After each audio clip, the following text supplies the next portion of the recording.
Hi అండి. Welcome to Srilakshmi kitchen. చేప సెన ఎలా ఫ్రై చేయాలో చూపిస్తున్నానండి. ముందుగా చేప సెనని శుభ్రంగా కడిగేసి పక్కన పెట్టుకున్నాను. అలాగే ఒక పెద్ద ఉల్లిపాయ కట్ చేసి పెట్టానండి. అల్లం, వెల్లుల్లి చిన్న చిన్న ముక్కలుగా కట్ చేసి పెట్టాను. ఒక పెద్ద టమోటా కట్ చేసి పెట్టుకున్నాను. ఒక 4 పచ్చిమిర్చి పొడవుగా తీల్చి పెట్టుకున్నానండి. ఇది యూట్యూబ్లో ఉందో లేదో కూడా నాకు తెలియదండి. నేనైతే నా ఓన్ ప్రిపరేషన్తో చేస్తున్నాను ఈ శనగ ఫ్రై అనేది. ఇప్పుడు స్టవ్ ఆన్ చేసి ఒక గిన్నె పెట్టుకుని అందులో కొద్దిగా వాటర్ వేసుకున్నానండి.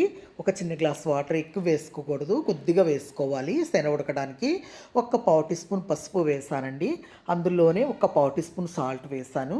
వేసాక మూత పెట్టి వాటర్ మరగనిద్దామండి. చూడండి, మూత తీసి చూస్తే వాటర్ మరుగుతున్నాయి. ఇప్పుడు లెమన్ కొద్దిగా జ్యూస్ పిండుకోవాలండి, ఎంతో కాదు కొంచెం. పిండుకున్న తర్వాత ఈ లెమన్ పక్కన పెట్టేసుకుని ఇప్పుడు ఈ మనం కడిగి పెట్టుకున్న శనని వాటర్లో వేసేయాలండి. వేసేసి బాయిల్డ్ అవుతుంది అనమాట, ఉడికించుకోవాలి. వాటర్ అంతా దగ్గరకు అయ్యేంత వరకు ఉడికించుకోవాలండి. మనం వాటర్ అనేది పడిపోయకూడదు, మొత్తం ఆ ముక్కలకి అన్నీ పట్టేసి ఉడికిపోవాలన్నమాట. ఈ శనగంతా పట్టేయాలన్నమాట అండి. ఇగోండి చూడండి, పొంగుతూ ఉడుకుతున్నాయి కదా, ఇలా వాటర్ అంతా కూడా దగ్గర పడిపోయింది. చూడండి, ఉడికిపోయింది. ఇప్పుడు నేను స్టవ్ ఆపేస్తున్నాను. స్టవ్ ఆపేసి చల్లారేక ముక్కలు కట్ చేస్తాను అనమాట అండి. మనం ఇది పక్కన పెట్టేసుకుందాం. పక్కన పెట్టేసుకుని స్టవ్ ఆన్ చేసి దీని మీద ప్యాన్ పెట్టుకున్నానండి. ఇందులో ఆయిల్ వేసుకుంటున్నాను. ఆయిల్ కొంచెం ఎక్కువే పడుతుందండి. ఆయిల్ వేసుకున్నాక ఇందులో అల్లం, వెల్లుల్లి వేసుకుని ముందు ఫ్రై చేసుకోవాలి. నెక్స్ట్ పచ్చిమిర్చి కూడా వేసుకోవాలండి. వేసుకుని బాగా కలుపుతూ ఫ్రై చేసుకోవాలి. గోల్డ్ కలర్లో ఫ్రై అవ్వాలన్నమాట. పచ్చిమిర్చి చూడండి వైట్ కలర్లో వచ్చినాయి. అలాగా వేగితే కారం ఉండవండి పచ్చిమిర్చి. ఇందులోనే కొద్దిగా కొత్తిమీర, కరివేపాకు కూడా వేసుకుని ఫ్రై చేస్తాను. చూడండి, గోల్డ్ కలర్లో మొత్తం అన్నీ కూడా బాగా ఫ్రై అయ్యి, అల్లం వెల్లుల్లి కూడా బాగా ఫ్రై అయ్యిందండి. ఇందులోనే ఉల్లిపాయ కూడా వేసుకుని బాగా ఫ్రై చేసుకోవాలి కలుపుతూ. ఇలా ఫ్రై అయ్యేటప్పుడే మొత్తం అంతా కూడా ఇలా ఫ్రై చేసుకున్న తర్వాత ఒక పావు టీ స్పూన్ పసుపు, అలాగే ఒక హాఫ్ టీ స్పూన్ సాల్ట్ వేస్తున్నానండి. ఎక్కువ వేసుకోకూడదు, కావాలంటే చెక్ చేసుకుని మళ్ళీ వేసుకోవచ్చు. మొత్తం అంతా కూడా ఒకసారి కలిపేసుకుందామండి. కలిపేసుకున్న తర్వాత ఇందులో ఈ టమాటా ముక్కలు కూడా యాడ్ చేసుకోవాలి. యాడ్ చేసుకుని కలుపుతూ తిప్పుకుంటూ బాగా ఫ్రై చేసుకోవాలండి. ఇలా ఫ్రై అయ్యాక ఇందులో 2 స్పూన్లు కారం వేస్తున్నానండి.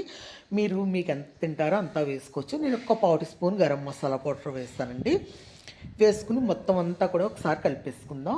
ఇలా కలిపేసుకున్న తర్వాత ఇందులో ఇప్పుడు శనగ కట్ చేసి పెట్టుకున్నాం కదండి, ఆ శనగ ముక్కల్ని ఇందులో వేసేసుకోవాలి. వేసేసుకుని బాగా కలుపుతూ ఫ్రై చేసుకోవాలి. ఇలా ఫ్రై అయిపోయాక ఇప్పుడు కొద్దిగా మూత పెట్టేసుకుందామండి. అంతే, మసాలా, ఉప్పు, కారం అనేవి ఆ ముక్కలకు పడతాయి. అప్పుడు మూత తీసుకుని చెక్ చేసుకుందాం. 5 మినిట్స్ పోయాక చూడండి, బాగా ముక్కకు అనేది అంతా పట్టేసిందండి. ఇలా పట్టేశాక ఇప్పుడు ఒకసారి అంతా కలిపేసుకుని ఇందులో కొత్తిమీర, కరివేపాకు వేసుకుని యాడ్ చేసుకోవడమేనండి. మొత్తం అంతా కూడా ఇలా కలిపేసుకున్న తర్వాత ఒకసారి ఉప్పు, కారం అనేది రుచి చూసుకుని మీకు ఏం సరిపోతే అది వేసుకోవచ్చండి. మొత్తం అంతా కూడా చూడండి, నేను ఇలా ఫ్రై అయిపోయింది. ఇప్పుడు స్టవ్ ఆపేసాను. స్టవ్ ఆపేసాక మిగిలిన లెమన్ కూడా పిండేసానండి. పిండేసి ఒకసారి అంతా కలిపేసుకోవడమేని. ఇది సర్వింగ్ బౌల్లో తీసి మీకు చూపిస్తానండి. ఇది చాలా అంటే చాలా బాగుంటుందండి. ఇలా చూడండి, నేను ఒక ప్లేట్లో తీసుకున్నాను. ఇది మనం స్నాక్స్గా తినొచ్చు, రైస్లో కలుపుకోవచ్చు, రోటీ చపాతీలో కూడా తినొచ్చండి. ఇది చాలా అంటే చాలా బాగుంటుందండి. ఉట్టిని తిన్నా కూడా చాలా బాగుంటుంది. మనం స్నాక్స్ కింద పెట్టుకుని తినొచ్చు. అలాగే మీరు కూడా ఇలా ప్రిపేర్ చేసుకోండి. ఇలా ప్రిపేర్ చేసుకుని ఎలా వచ్చిందో నాకు కమెంట్ రూపంలో చెప్పాలండి. నా వీడియో నచ్చినట్లయితే లైక్ చేయండి, షేర్ చేయండి, సబ్స్క్రైబ్ చేయండి, కామెంట్ చేయండి. Thank you for watching. Bye bye.